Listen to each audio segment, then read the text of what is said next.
ओम शांति। कल बाबा ने जो 3 लकीरें बताई थी, उसमें जो दूसरा नंबर लकीर थी उसका आप सब पालन कर रहे हो। क्या बोला था बाबा ने? दूसरा नंबर, क्योंकि परमात्म पढ़ाई पर अटेंशन देना भी अपने लकीर को लंबा करना है। कई बीके पुराने हो जाते हैं तो समझते हमने तो सब पढ़ लिया, अब हमारा काम दूसरे को पढ़ाना है, पढ़ लिया हमने। तो बाबा कहते हैं कि ये क्या है? ये भी एक अलबेलापन है। तो पहले बाबा ने 3 लकीरें बताई, फिर बाबा ने 3 बिंदियां बताई। तो लकीर और बिंदी में कोई फर्क होता है? अगर होता है तो क्या होता है? दुर्गा बहन कुछ बताना चाहती, बोलो। लकीर से क्या लगाते हैं? हाँ, ये कहती हैं कोई भेद नहीं है, हिंदी इंग्लिश की बात है। हिंदी में लकीर लगाते हैं, इंग्लिश में फुल स्टॉप लगाते हैं। वो जो आम तौर पे माथे में लकीरें लगाते हैं 3, वो ऐसे होती हैं या ऐसे होती हैं? वो ऐसे होती हैं। लेकिन इससे ये तो पता लगा कि इंग्लिश वाले लास्ट सो फास्ट क्यों हैं, क्योंकि वो फुल स्टॉप लगाते हैं। भारत वाले लंबी लंबी लकीर लगाते रहे, जहां देखा लकीर लगा दी। यहां तक कि कभी कभी अपनी तकदीर को भी लकीर लगा लेते हैं, बेचारों को पता नहीं लगता। अच्छा, वास्तव में बिंदी जो है ये ही विस्तार का छोटा रूप है। बड़े रूप में विस्तार है, छोटे रूप में क्या कहते हैं? सार है। तो सार मैंने बिंदी। किसी भी चीज का छोटे से छोटा सार करना हो तो क्या होगा? बिंदी। ठीक है। अभी बाबा हमको बिंदी लगाना क्यों बोल रहे हैं? क्योंकि अभी हमको सार रूप में जाना है। ठीक है। कोई समय होता है किसी चीज को फैलाने का, कोई समय होता है उस चीज को समेटने का। अभी कौन सा समय आ रहा है? फैलाने का या समेटने का? जिसको समझ आ गई कि हाँ वो बीके बनता ही वो है, जिसको ये समझ आ जाए कि ये समय कौन सा है? समेटने का। फैलाने वाले क्या करते हैं? अपना भविष्य का सोचते हैं, परिवार का सोचते हैं, और साधनों का सोचते हैं।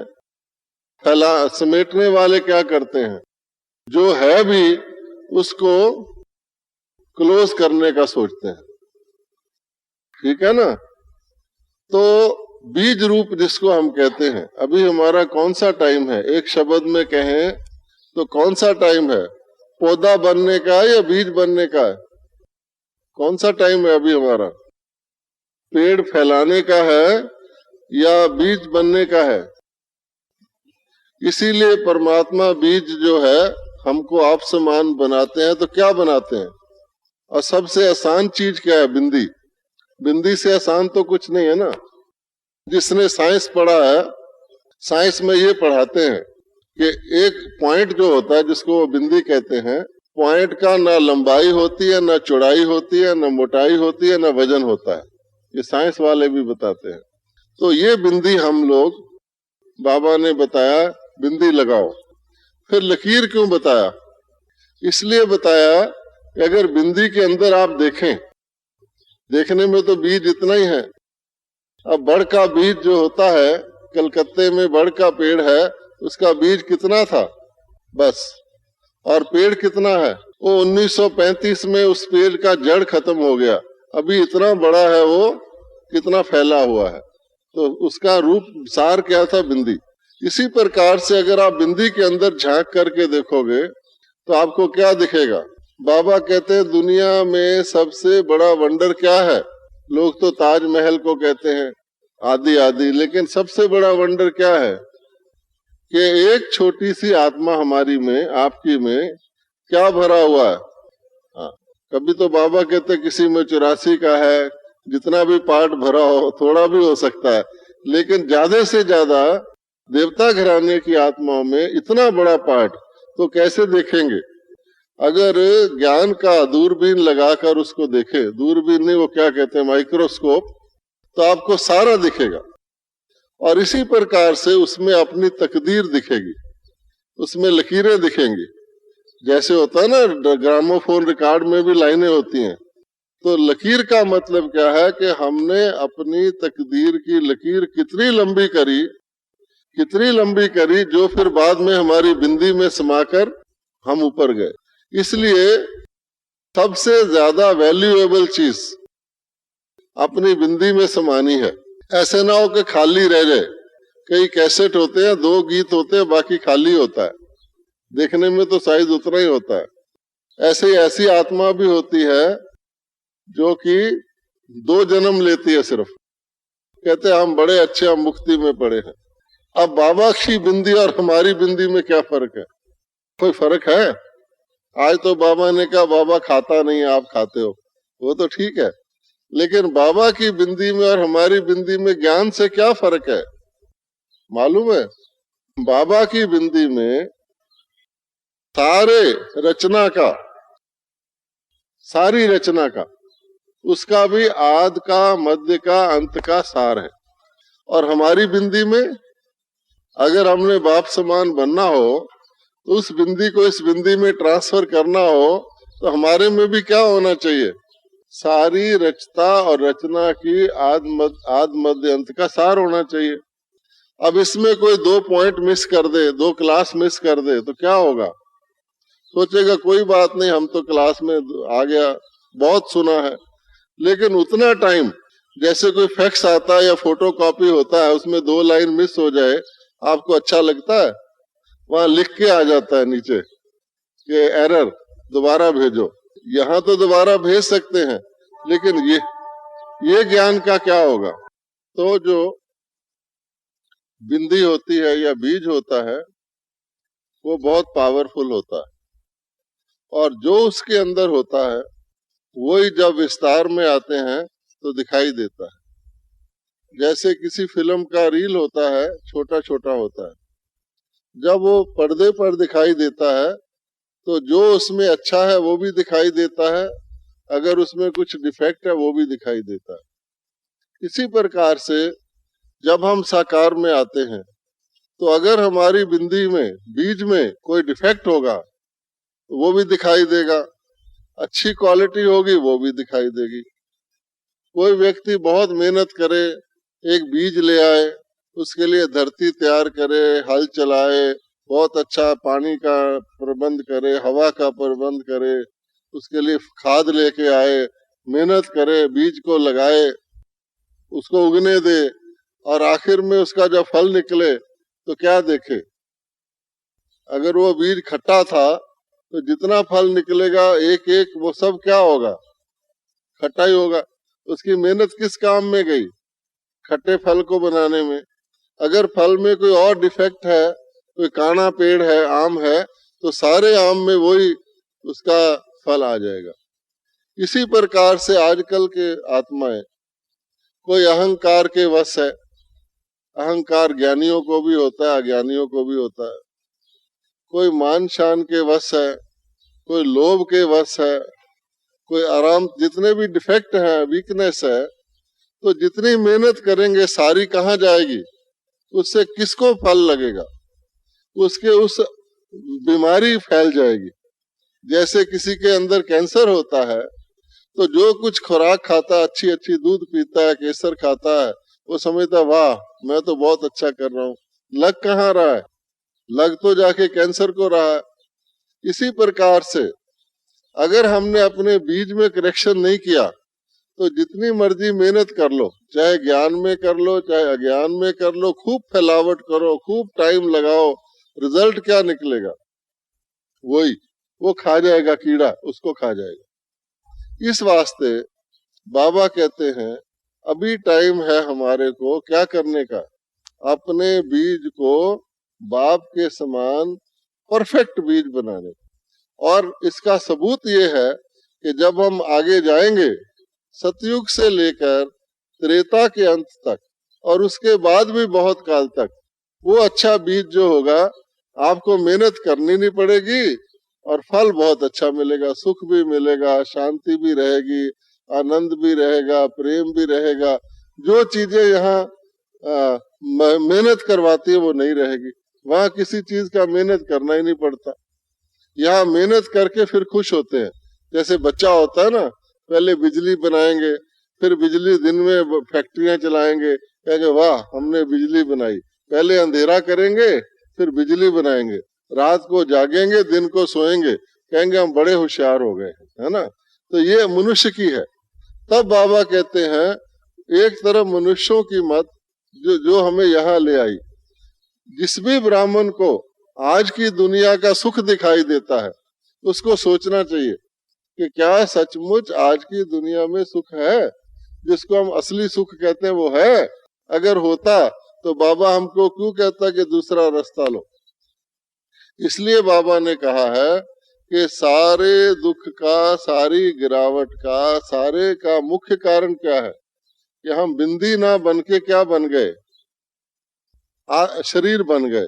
ये जो लंबा लंबा है ना ये शरीर है और वो है बिंदी।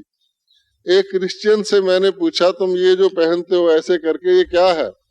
बोला ये है आई और हम आई को काट देते हैं। आई नहीं होना चाहिए, मैं नहीं आना चाहिए, इस वास्ते हम एक लंबा डंडा बनाते हैं, एक छोटा डंडा बनाते हैं, आई को खत्म कर देते, है ना।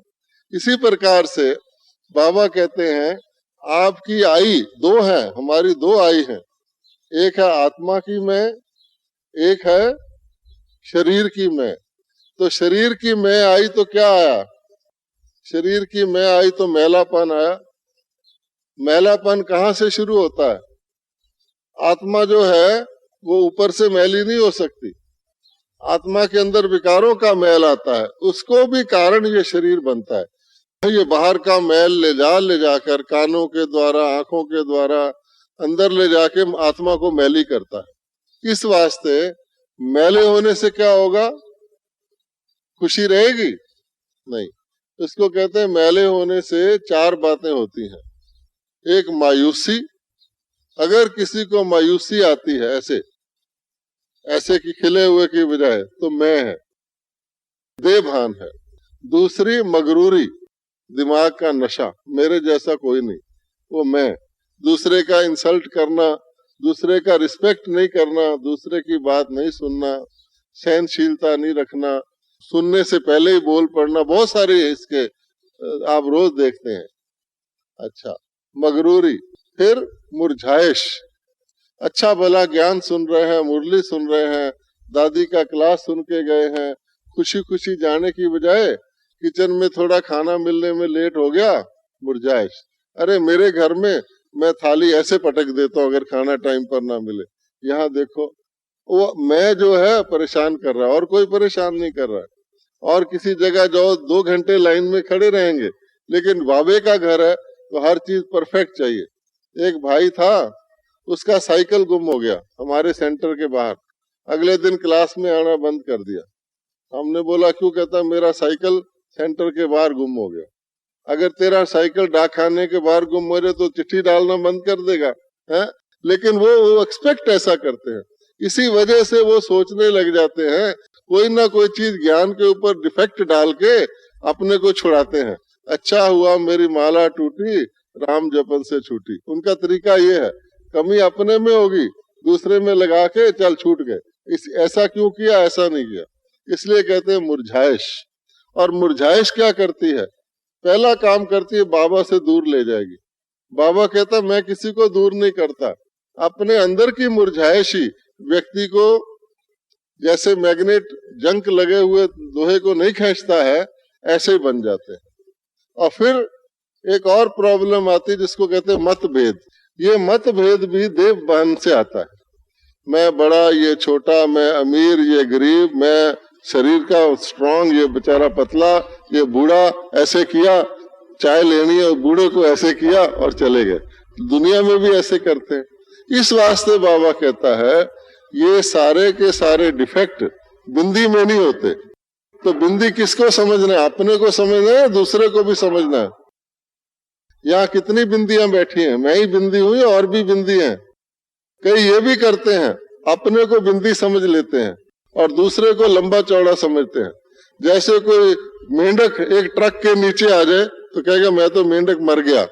जब तक दूसरे को बिंदी नहीं समझोगे, दूसरे को बड़ा समझोगे, देहधारी समझोगे, तो उसका जो भी उसकी तरफ से आपको आएगा असर वो ज्यादा लगेगा कि मैं तो बेचारा बिंदी बन गया, मैं भी मोटा ताजा होता, उसको उसका मडगाड़ तो तोड़ देता है ना ट्रक सामने से।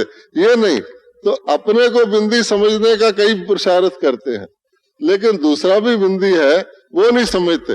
तो मुकाबला तो बराबर बराबर से होता है ना। कोई तोप की गोली को स्टॉल में डालने की कोशिश करे, डलेगी नहीं, वो कहेगा तो तोप है, मैं मर गया। या कोई पिस्तौल की गोली को तोप में डाल दे तो कहां जाएगी वो।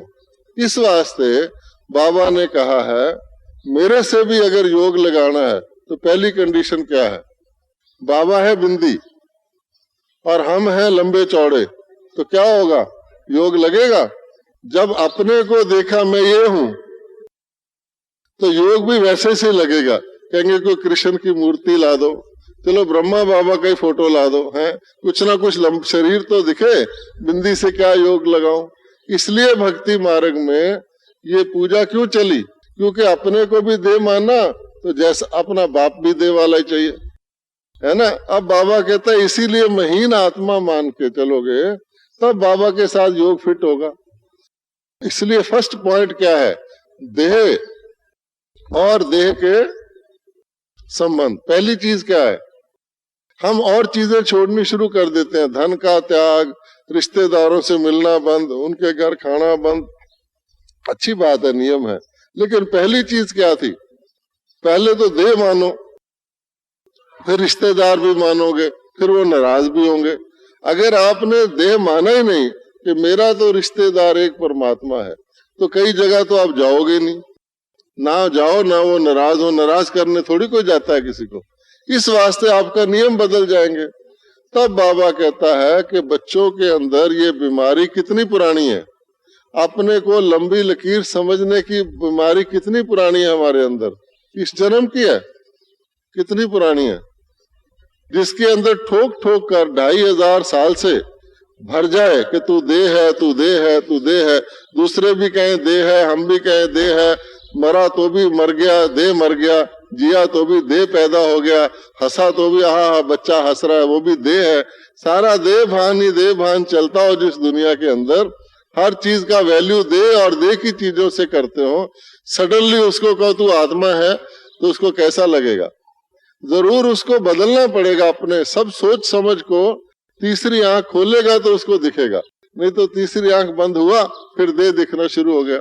बाबा ने सुरमा लगाया, कहते ना ब्रह्मा कुमारियां सुरमा लगाती है, तीसरी आंख खोली, हाँ है, परम धाम है बाबा है, अच्छा स्वर्ग में जाना है, बड़ा आसान है, सुख ही सुख है।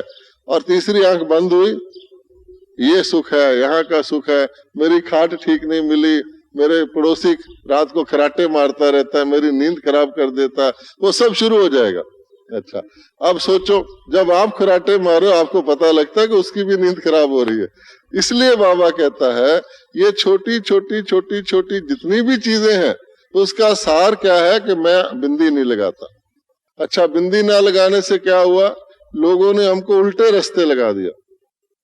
अब बाबा कहता है ये बैज तुम्हारा क्या है?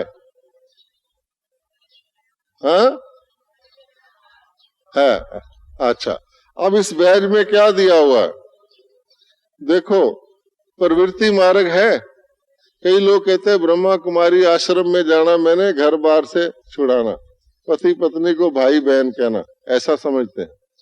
ये प्रवृत्ति मार्ग है या नहीं है? लक्ष्मी नारायण प्रवृत्ति मार्ग है, सन्यासी तो नहीं है। लक्ष्मी नारायण के मंदिर में पुजारी कभी सन्यासी देखा? देवताओं को तो छोड़ो, पुजारी भी सन्यासी को नहीं रखते। वो तू बाहर जा, क्योंकि वो सन्यासी है ही नहीं, वो अच्छा नहीं लगेगा। अच्छा फिर दूसरी बात, सीता राम राधे कृष्ण गौरी शंकर सब प्रवृत्ति मार्ग वाले। जब हम मानते ही प्रवृत्ति मारक को हैं, हम लोगों का घर बार छुड़ाएंगे या लोगों का घर बार जोड़ेंगे? क्या करेंगे? अब दिल्ली में हम रहते हैं, कितने लोग, कोई मैसूर से, कोई बेंगलोर से, कोई कर्नाटक से, कोई कहाँ से नौकरी करते हैं, परिवार उनके वहां पड़े हैं, वो 2 पैसे कमाने के लिए उधर आके रहते हैं। तो घर बार किसने छुड़ाया? ब्रह्मा कुमारी ने छुड़ाया या माया ने छुड़ाया? किसने छुड़ाया? अपने शहर में भी हम देखते हैं, हमारे सेंटर्स के पास से दूसरी जगह लोग बैंक में नौकरी करने जाते हैं, वहां से इस बैंक में नौकरी करने आते हैं, जहाँ के मास्टर वहां पढ़ाने जाते हैं। किसने छुड़ाया? हमने छुड़ाया। इस वास्ते बाबा कहता है कि मैं पहली बात तो प्रवृत्ति मार्ग पैदा करता हूँ। हमेशा जब कोई लड़ते हैं 2 व्यक्ति, तो पहले उसको अलग किया जाता है। अगर लड़ते ही रहे तो ठीक नहीं, पहले तो उसको अलग किया जाएगा, फिर उसको समझाया जाएगा, फिर उनमें दोस्ती कराई जाएगी। अच्छा अब आओ हाथ मिलाओ। तो बाबा भी कहता है पहले तुम्हारा ये जो घिसा हुआ प्रवृत्ति मार्ग है, इसको थोड़ा अलग कर देता हूँ, ताकि तुमको समझ में आ जाए तुम ये काम गलत कर रहे हो। फिर कहता हूँ अब आ जाओ, इकट्ठे होके रहो। इसलिए वो लोग उल्टा समझते, अलग वाला सीन देखते हैं, दूसरा नहीं देखते। जैसे कोई नदी होती है ना, गंगा नदी, अगर आप शुरू में हिमालय पर जाओ तो गंगा का पानी कितना साफ होता है, नाचता हुआ पहाड़ों से ऐसे ऐसे डांस करता जाता है, लोग देखने जाते हैं वहां। और धीरे धीरे क्या होता है, उसमें और परिवार ज्वाइन कर जाता है, यहाँ का नाला आ गया, यहाँ का आ गया, फिर बहुत फैल जाता है। जैसे हमारे हाल में प्रजा बहुत फैल गई है, वो फैल जाता है। लेकिन होता क्या है, फैलने से उसका स्पीड कम हो जाता है और थोड़ा थोड़ा मैला भी हो जाता है। अगर उसको बनारस में जाके देखो तो क्या होगा, वहां मुर्दे भी उसमें डाल रहे हैं। अच्छा, उसके बाद जाके बिल्कुल सागर के पास देखो तो जैसे धक्के से चल रहा है, ऐसे बड़ी मुश्किल से चल रहा है, जब तक वो सागर में समाए। इसी प्रकार से किसी चीज का एक फोटो लेंगे ना आप, कोई खाली बनारस में फोटो ले जाए गंगा का तो उसको मुर्दे मुर्दे दिखेंगे, और अगर कोई हिमालय में ले जाए उसको लगेगा वाह ये तो बड़े झरने वाली फर्स्ट क्लास नदी है। फिर भी सागर से समुंदर उसको उठा के पानी को नमक खत्म कर देता है, प्योर करके फिर जाके बर्फ में जमा देता है पहाड़ में, फिर वो नाचना शुरू कर देता है। इसी प्रकार से हमारे अंदर भी है। अब कोई व्यक्ति बचपन में होता है, छोटा बच्चा कितना नाचता है, उसको का दरवाजा खोल के और नाचता नाचता जाएगा, फिर दरवाजे पर बैठ के हंसेगा कि मैंने खोल दिया। अच्छा, बड़े को कहो पहले तो जाएगा नहीं, मुझे क्यों भेजा। अच्छा, जाएगा तो कहेगा लो खुल गया दरवाजा। अच्छा, इसके बाद किसी बूढ़े को कहो, वो बेचारा घंटा दरवाजा खोलने को लगाएगा। तो फर्क हो गया। ऐसे ही आध्यात्मिकता में भी ये साइकिल में फर्क है। जो सतयुग में था वो द्वापर में नहीं है, जो द्वापर में था वो कलयुग में नहीं है, जो कलयुग में था वो संगम में नहीं है। इस वास्ते बाबा कहते हैं पहले तो ये देखो हम कहाँ पर हैं, उसके मुताबिक जीवन व्यतीत करेंगे ना। कोई किसी के मरने के ऊपर जाए अफसोस करने और शादी वाला चोड़ा लाल पहन के चला जाए, बड़ा अफसोस हुआ जी, तो क्या कहेंगे, कहेंगे देखो कैसा।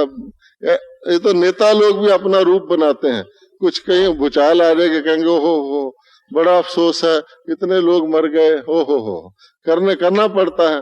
तो बाबा कहता है कि समय के अनुसार तो करना चाहिए ना। इसलिए ये जो बिंदी है, अगर आप इस बिंदी को फैलाएंगे, बिंदी है सबसे छोटा चक्कर, लेकिन उसको आप फैलाएंगे तो क्या हो जाएगा, ये चक्कर बन जाएगा। और उसको चलाना शुरू कर दोगे तो फिर आपको अपना सतयुग, त्रेता, द्वापर, कलयुग दिखेगा। जब दिखेगा, अगर आपने उसको फुल स्टॉप लगाना हो कि चक्कर चल रहा है, आखिर इसको रोकना है, तो कैसे रोकेंगे? या तो नदी की तरह सागर में समा जाओ या फुल स्टॉप लगाओ। तो बाबा ने कहा है ये बिंदी आपका स्विच है। क्या? कर्म से फुल स्टॉप लगाने का स्विच है। कर्म पूरा हुआ, बिंदी लगा दी। जैसे इंग्लिश भाषा में लिखते हैं, सेंटेंस लिखते हैं, उसके बाद बिंदी लगा देते हैं, फिर नया सेंटेंस कैपिटल लफ्ज से शुरू होता है, बिंदी लगा देते हैं। इसी प्रकार से कोई बहुत ज्यादा जब उतराई के ऊपर चलता है, कोई पहाड़ी पर मोटर चलती है, तो सबसे पहले उसका क्या चेक करते हैं? सबसे पहले क्या चेक करते हैं? मोटर का क्या ठीक होना चाहिए? ब्रेक। अगर उसका ब्रेक ही ठीक नहीं है तो क्या होगा? मोटर चलेगी पहाड़ी पर, आखिर जाके किसी बड़ी तेज चलेगी। जिस मोटर ने खड्डे में गिरना होता है वो औरों से ज्यादा तेज चल रही होती है, खूब चल रही होती है, सब उससे बचते हैं, अरे भाई क्या हो गया, लेकिन वो जाएगी कहाँ, खड्डे में। इस वास्ते बाबा कहता है अब टाइम ऐसा आ रहा है जब दुनिया का चक्कर सीधा सीधा नहीं चलने वाला है। बाबा तो आगे को देख करके सीरियस होके हमको बताते हैं कि बच्चे ऐसा समय आ रहा है बहुत तेजी से उथल पुथल होगा। उस समय आपकी अगर ब्रेक ठीक नहीं होगी तो क्या होगा, उस वक्त योग लगा सकेंगे कि जी अब विनाश का टाइम आ गया, अब हम बैठ जाते हैं योग में, और ही घबराएंगे, भूचाल होगा सड़क पर आके खड़े हो जाएंगे, बच जाएं, योग कहाँ लगाएंगे। इसलिए अच्छे टाइम में जैसे कमाई करनी हो अच्छे टाइम में होती, बीमारी को नहीं होती। तो हमें बाबा ने ये टाइम दिया है और आसान तरीका बताया है कि आखिर आपको क्या करना है। खाली 1 सेकंड के लिए, 1 सेकंड तो आसान है ना, 1 सेकंड भी मुश्किल है। एक जज ने एक मुलजिम को उम्र का कैद दे दिया कि 40 साल तुमको जेल में रहना पड़ेगा। वो रोने लग गया, 40 साल उसको लगा सब मेरा छीन लिया, जेल में डाल दिया। तो उसने कहा जज साहब मैं तो मर जाऊंगा, 40 साल। जज ने कहा अच्छा कोई बात नहीं, 1 दिन जेल में रह सकते हो। उसने कहा हाँ जी 1 दिन तो रह सकता हूँ। कहा 40 साल कहाँ 1 दिन। बोला ये 40 साल एक एक दिन करके काटना है ना। तो इसी प्रकार से अब बाबा क्या कहता है, लगाना तो हमको निरंतर योग है, अब लगता नहीं, डरते हैं हाय क्या होगा। तो बाबा क्या कहता है कि 1 सेकंड तो लगाओ। जैसे ये सेकंड में लगाया तो आपको मजा आएगा, शांति मिलेगी, तो दूसरे में भी लगा लो, तीसरे में भी, तो जमा करो। क्योंकि सतयुग में हम क्या चाहते हैं, कैसे मरना चाहते हैं, अमर शरीर ऐसे छोड़ना चाहते हैं जैसे मक्खन से बाल हो, या ऐसे ही मरना चाहते हैं जैसे जहां मरते हैं लोग हैं, आधा ट्रक के नीचे दबा हुआ आधा तड़प रहा है, ऐसे मरना चाहते हैं क्या। इससे तो कहते पूरा मर जाए तो अच्छा है। तब बाबा ने कहा एक तो होलसेल मौत वैसे भी आएगा, लेकिन सतयुग में हम चाहते हैं आंख बंद हुई, जैसे रात को सोते हैं आप, पता लगता है जिस वक्त असली नींद आती लास्ट, बस पता ही नहीं लगता। और सुबह उठते हैं तो क्या होता है, चाहे किसी तरह से भी उठे, गीत बजने से उठे, कोई खाट हिलाए उठे, लेकिन क्या होता है फिर दुनिया दिखती है। इसी प्रकार से सतयुग और त्रेता में शरीर छोड़ना और लेना ऐसे ही है, बस दूसरे में चले गए। अभी आप यहाँ आ गए, आपको अपना घर याद है, आपकी कौन सी खाट है, कहेंगे फलाने नंबर हॉल में है, वो नहीं याद आएगी घर वाली, क्योंकि अभी प्रेजेंट ये है। तो मनुष्य भूलता तो रहता ही है। इस वास्ते अभी हमको उसकी ताकत भरनी है कि हम अपनी मर्जी से कैसे शरीर लेंगे, कैसे छोड़ेंगे। और दुनिया में भी कोई प्रॉब्लम आ जाए, कहीं बहुत मिट्टी आ जाए, तो आप क्या करते हैं, कहेंगे मिट्टी और आओ मेरे ऊपर, या रुमाल रखेंगे या भागेंगे। तब बाबा ने कहा है ये बिंदी लगाने का जो आर्ट है, ये आपको मृत्यु के भय से भी बचाएगा, अमर करेगा, जन्म के अंदर भी इजी जन्म देगा। अगर हम एक कर्म को अच्छा जन्म दे सकते हैं, अच्छा पालना कर सकते हैं, अच्छा स्टॉप लगा सकते हैं, तो समझिए कि हम टोटल लाइफ में भी ऐसा कर सकते हैं। इसलिए अगर हमको मेहनत से मुक्ति पानी है तो बड़ा आसान तरीका है। वो तरीका क्या है कि बिंदी लगाने का अभ्यास करें। काम करने से पहले भी बिंदी, काम शुरू करने के बाद भी बिंदी, और काम करते हुए भी ये देखें हम बिंदी को मारते हैं बेचारे को, जिंदगी भर उसको फटे हुए देते रहेंगे। जब मरेगा तो तरस खा के अपने ऊपर खाते, मैंने भी मरना है तो मेरे ऊपर भी डाल जाएगा। तो अच्छा पैसा खर्च के नई जुराब लाएंगे, नई ड्रेस लाएंगे बेचारे के ऊपर, हैं, उसके नहलाएंगे भी अच्छे साबुन से। इसलिए बाबा कहता है कि ये तो मुर्दों की दुनिया है, परंतु हमको तो जीते जी करना है। इस वास्ते जीते जी मरने का अर्थ क्या है। जो बाबा के बच्चे साधनों में घुस गए हैं, क्योंकि ब्रह्मा बाबा तो बहुत सादा था, एकदम सिंपल, बहुत सिंपल, आप सोच भी नहीं सकते इतना सिंपल। और उसने जो बच्चे तैयार किए वो भी बहुत सिंपल। उनका दुनिया के अंदर घुसने को जी नहीं करता। अगर उसको आप दुनिया में घुसा भी दोगे वो फटाफट बाहर आ जाएंगे कि ये कहाँ फंस गए आके। ऐसा था जैसे मक्खन को आप छाछ में से एक बारी अलग कर ले, रिड़क कर, मंथन करके, वो मक्खन छाछ में जा सकता है दोबारा, इतना टुकड़ा जा सकता है उसमें, नहीं जा सकता। ऐसे ही ज्ञान और योग धारण करने वाले बच्चों को आप कितना भी कोशिश करेंगे दुनिया में घुस जाए, वो घुस नहीं सकते। जरूर इनकम्प्लीट है या डरते हैं कि हम पूरे ही त्यागी ना बन जाए, पूरे ही ज्वाला रूप ना बन जाए, जो पानी का असर ही ना हो हमारे ऊपर, है ना। बाबा ने कहा है हर चीज का लास्ट उसकी सफलता ज्वाला रूप भी दिलाती है। और अभी बाबा ने शक्ति के साथ एक और शब्द लगा दिया, क्या? महाशक्ति। जैसे शिवरात्रि थी ना, हम लोग महाशिवरात्रि लिखते थे, बहुत बड़ी है ना। तो इसी प्रकार से महाशक्ति, तो महाशक्ति मैंने क्या, ठंडी ठंडी शक्ति नहीं, पावरफुल, तो बिल्कुल अग्नि रूप। तो अग्नि रूप की निशानी क्या है कि आग किसके लिए जलती है? अपने लिए जलती है या औरों को जलाने के लिए जलती है? किस लिए जलती है? जितने दुनिया के दाता हैं वो सब अपने लिए नहीं होते, प्रकृति दाता है। प्रकृति आम का पेड़ में फल लगाती, किसके लिए आम लगाती है? अपने पेड़ के लिए। कौन खाता है उसको? आम को पेड़ खाता है? नहीं। सूर्य रोशनी देता है किसको? अपने आप को। अग्नि देता है रोशनी, किसको देता है? तो दाता है ना, दूसरे को देता है। ये माइक जो है अपने लिए बोलता है, ये माइक दूसरे के लिए बोलता है। ये कुर्सी अपने लिए बनी है, खुद ही बैठने के लिए, दूसरे के लिए बनी है। तो जब दुनिया की चीजें भी, अच्छा चावल उगता है किसके लिए? अपने लिए। तो जब दुनिया की नेचर भी हमको सिखाती है, लोग फलदार पेड़ को नहीं काटते कि देखो इसमें फल लगा हुआ है, सूखे को फटाफट काट देते हैं, चलो आग के काम ही आ जाएगा। इसी प्रकार से आज के सूखे हुए मनुष्य है, उनकी कोई वैल्यू नहीं है। उसको हर एक व्यक्ति कहता है खत्म करो, सफाई करो इनकी। लेकिन जो रसदार फलदार बढ़िया होंगे उसकी कौन सफाई करेगा? उसको तो संभाल के रखेंगे। तब करके बाबा कहता है कि आपका दाता रूप, पहले कहा दाता रूप बनो। दाता रूप मैंने एक है लेने वाला। तो हम लेने वाले को क्या कहा जाता है? लेवता या देवता है? चलो बाबे के यज्ञ में आए, बहुत अच्छी सब्जी बनी है, खूब डट के खा लो, इतनी घर में भी नहीं मिलेगी, है ना। एक दिन खाएंगे, अगले दिन अस्पताल में खड़े होंगे, क्योंकि आखिरकार तो लिमिट है। इसी प्रकार से लेने वाला सोचेगा, बाबा ने कहा क्लास करो, इधर जाओ उधर जाओ, घूम आए, चलो बाहर दुकानों पे जाओ, कोई बैज खरीद लेते हैं नया।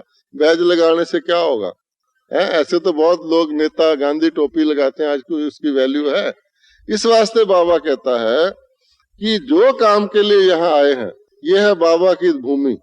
यहाँ पर आपको बहुत कुछ मिल सकता है, सीख भी सकते हैं, दूसरों को देखकर भी सीख सकते हैं और सिखा भी सकते हैं। बोलने से नहीं सिखाना होता है, अपने जीवन से सिखा सकते हैं। पहले मैं थाली पकड़ूं या दूसरा को चांस दूं। हमारे यहाँ मशहूर है कि जो बाहर के लोग आते हैं वो कहते हैं मैं स्नान करने जा रहा था, दूसरा भी जा रहा था, गेट पर खड़े हो गए, उसने कहा पहले आप जाइए, उसने कहा नहीं नहीं पहले आप जाइए। ये मशहूर है हमारे यहाँ। ये नहीं कि उसको धक्का मार के पहले चले जाओ, नहीं, ये दुनिया में मशहूर है। यहाँ पर हम सीखते हैं, उसमें आपकी सहनशीलता बढ़ेगी, आपका कोई नुकसान नहीं होगा।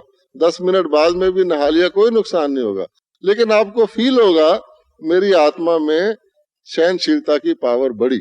इसी प्रकार से कहीं जरा वेट करना पड़ जाए, कुछ तकलीफ हो जाए, ये जानबूझ के है। भक्ति में भी कहा जाता है कि दुख जो है वो परमात्मा को याद करवाता है और सुख परमात्मा को भुलाता है। अब आपको सुख चाहिए या दुख चाहिए? सोचने की बात है।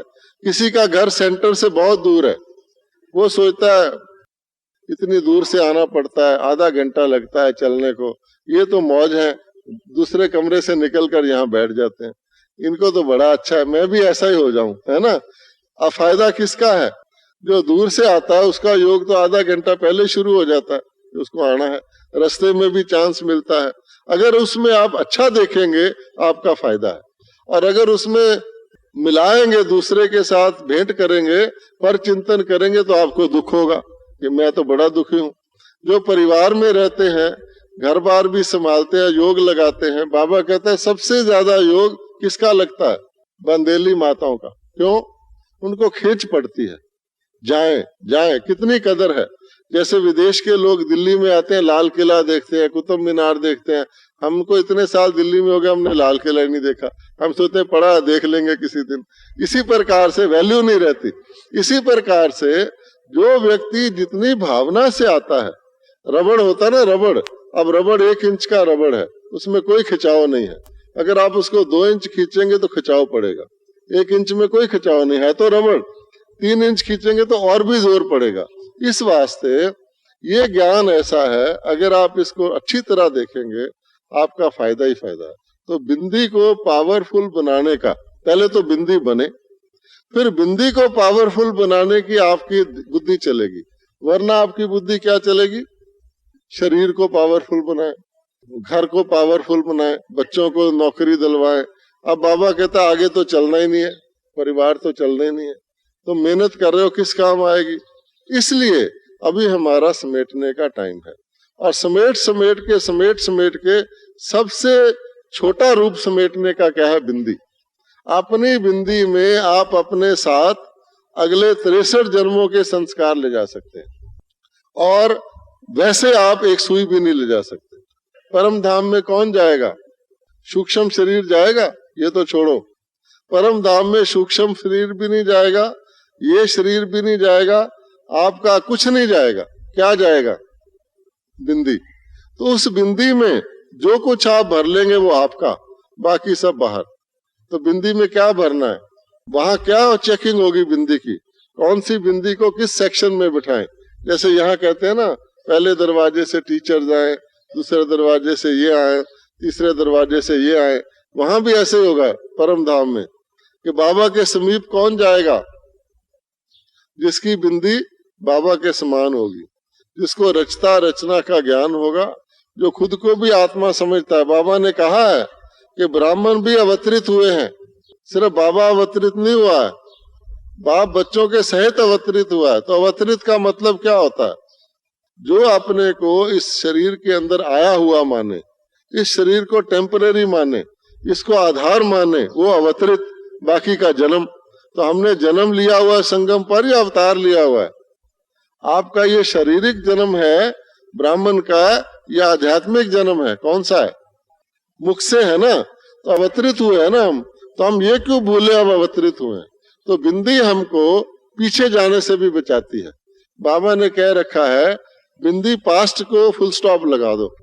आमतौर पे ब्राह्मणों को प्रॉब्लम क्या आती है? वो पीछे को याद करते रहते हैं। गुस्सा क्यों नहीं खत्म होता? बाबा कहता है आज से गुस्सा खत्म, हाथ उठाओ। तो क्या करते हैं? 40 साल तो हुआ नहीं, 30 साल से तो मैं लगा हुआ हूं, अब कैसे हो जाएगा? कैसे हाथ उठा दूं? हाथ डरता डरता उठता है, अंदर से नहीं उठता है। पता नहीं मैं फेल ना हो जाऊं। उस वक्त सच्चाई के पीर बन जाएंगे, भगवान के आगे झूठ क्यों बोले? अरे भाई, भगवान कह रहे तुम्हारा पिछली फाइल बंद, फुल स्टॉप, मैं देखता ही नहीं। जो चीज खत्म हो गई उसको क्या देखना? अब आपने 6 साल पहले जो कमीज पहनी थी आप उसको देखेंगे क्या? खत्म हो गई। इसी तरह बाबा कहता है ये ज्ञान तुम्हें अनुभव करा के तुम्हारी बिंदी को आज देखता है। बाबा कहता है ना मैं बिंदियां देखता हूँ। अब नैनों में बाबा के क्या समाएगा? इतने बड़े बड़े शरीर समाएंगे क्या? बिंदी समाएगी। इस वास्ते बिंदु रूप में फुल स्टॉप लगाने की ताकत है। आप बिंदु बने, पिछला खत्म। तब बाबा ने कहा जो हुआ वो क्या हुआ? अच्छा हुआ। क्यों? आज तक ऐसा ही होना था। अच्छा, जो हो रहा है बहुत अच्छा हो रहा है, क्योंकि आपकी चढ़ती कला है, और जो होगा और भी अच्छा होगा। इतना भी कोई ध्यान रखे कि जो हुआ उसमें भी गड़बड़ नहीं है, सब ठीक है, क्योंकि ऐसा होना ही था। आज की डेट में हम जिंदा तो हैं, आत्मा तो हैं, बाबा के घर में तो हैं, आबू में तो आए हुए हैं, तो कायम है। अच्छा, अभी ये बिंदी लगाना और आगे के लिए और बिंदियां जोड़ना, कई करते डंडे के इधर बिंदी लगाना शुरू कर देते हैं, जिसको कहते हैं डेसिमल। उससे क्या होता है? उसकी वैल्यू और 1 की भी कम होती जाती है। तो जो ज्ञान में आने के बाद उल्टा काम करता है, ज्ञान में आने के बाद उल्टी तरफ बिंदी लगाता है, बोलेगा मैं आत्मा हूं, काम करेगा शरीर वाले, यहाँ आके ब्राह्मणों में भी प्रॉफिट कमाना शुरू कर देगा, या लौकिक का धंधा शुरू कर देगा, ज्ञान को लौकिक में यूज करना शुरू कर देगा। कई ऐसे भी हैं, जिस दिन बच्चे को स्कूल में दाखिल कराना होगा ना, तो किताब ले जाएंगे सेंटर से, मास्टर को देंगे, तो देखो जी हम इस ज्ञान के एम क्या है कि बच्चा दाखिल हो जाए, ये नहीं है कि उसको परिचय देना है। तो जो लौकिक में अलौकिक को कन्वर्ट कर रहा है वो इधर बिंदी लगा रहा है, तो उसका क्या होगा बेचारे का? तब बाबा कहता है बिंदी लगाओ, बिंदी लगाओ, बिंदी, अंधा भी बिंदी लगा सकता है, ऐसे रखा बिंदी लग गई। बाबा ने बताया है, हम तो 3-3 आंख वाले हैं, तो बिंदी बिंदी बिंदी बिंदी बिंदी बिंदी बिंदी, इन सब बिंदियों का आधार है 3 बिंदी। तब बाबा ने कहा 3 बिंदी, हमको और कुछ भी नहीं करना, हमारी सब चीज बिंदी में ही है। वैसे हम भक्ति मार्ग में बिंदी लगाते रहे हैं। माताओं को भी कहते हैं जो सुहागवती होती है वो क्या करती है, बिंदी लगाती है। और जिसका सुहाग हट जाता है वो पहला काम क्या करती है, पहले तो बिंदी पोंछ देते हैं उसको। इस वास्ते बाबा कहता आपने बिंदी पोंछनी है या लगानी है, लगानी है। इसलिए 3 बिंदी लगाए और एक बिंदी पास्ट, ड्रामा मैंने पास्ट को रोकने वाली बिंदी, पीछे बस खत्म, ठीक है। दूसरी कौन सी बिंदी है, पढ़ाई की बिंदी, जो आपकी कमाई करती है, knowledge is source of income. और तीसरी कौन सी बिंदी है कि मेरी पालना मैं नहीं करता हूं, मेरी पालना कौन करता है। तो इसको ये गलत फहमी में ना रहे कि मेरी पालना मैं करता हूं और यज्ञ की पालना भी मैं करता हूं, ये और भी खतरनाक है। इधर वाली बिंदी है डेसिमल वाली कि यज्ञ दाता को मैं दे रहा हूं, ऐसा भी नहीं समझना चाहिए। तो बाबा कहते हैं मेरे को, मेरा घर भी बाबा का है, ये धन जो मिला ये बाबा का है। ऐसे नहीं इतना हिस्सा बाबा को दे दिया, बाकी को मैं जो मर्जी करूं, उसे लॉटरियां खरीदता फिरूं, ये नहीं है। तब बाबा कहता है कि पालना भी मेरी बाबा की हो, पढ़ाई भी मेरी बाबा की हो, तब आपकी प्राप्तियां बाबा से होंगी, अलौकिक प्राप्तियां, तब आपको नशा चढ़ेगा। इसलिए ये बिंदी का काम बड़ा आसान है, क्योंकि बड़ी चीज को पकड़ना मुश्किल है। किसी व्यक्ति को आप पकड़ते हैं तो कहाँ से, गर्दन से पकड़ते हैं ना, कि भाई यहाँ से मरेगा ये। किसी का पेट पकड़ के तो बड़ा मुश्किल है उसको दबाना। इस वास्ते बिंदी सबसे छोटी चीज है। बिंदी की सफाई भी आसान है। आपको कोई कहे इतना हिस्सा साफ कर दो, अच्छी तरह आप कर सकते हैं ना। कोई कहे सारा हाल साफ कर दो तो मुसीबत आ जाए, इतना हिस्सा तो कर सकते हैं। और एक बिंदी को साफ करना क्या मुश्किल है। बजाय इसके कि और चीजों को देखें, बिंदी में सुबह सुबह जैसे वो बरासो मलते हैं ना मिलिट्री वाले अपनी पेटी के ऊपर, इसी तरह सुबह सुबह बिंदी को चमकाओ और बिंदी के अंदर ज्ञान भरो। एक ड्रॉप तो पड़ना है सारा उसके अंदर, और फिर उस बिंदी का ध्यान रखो कि मेरी बिंदी सब कुछ चला रही है। बिंदी की ताकतवर बनाना ही हमारा ज्ञान है। योग भी बिंदी को ताकतवर बनाने के लिए है, पढ़ाई भी बिंदी को ताकतवर बनाने के लिए है, सेवा भी बिंदी को ताकतवर बनाने के लिए है। और बिंदी को ताकतवर बनाने का संसारिक तरीका कोई नहीं, क्योंकि आप समझे पैसे से बिंदी ताकतवर बन जाएगी, नहीं। आप समझे रोटी खाने से बिंदी ताकतवर बन जाएगी, नहीं। इसलिए बाबा कहता है हमारा पढ़ाई बिंदी से शुरू होती है, बिंदी में खत्म होती है। पहला क्वेश्चन क्या था, मैं कौन, पहला क्वेश्चन जब हम आए थे। तो बाबा ने कहा लास्ट क्वेश्चन क्या होगा जब आपका इम्तिहान होगा, वो भी क्या होगा, मैं कौन। फर्क इतना है, उस वक्त सिर्फ जानते थे, इस वक्त इसका रूप बनना है। ये हमारी पढ़ाई है, बाकी सब साइड सीन है। ओम शांति।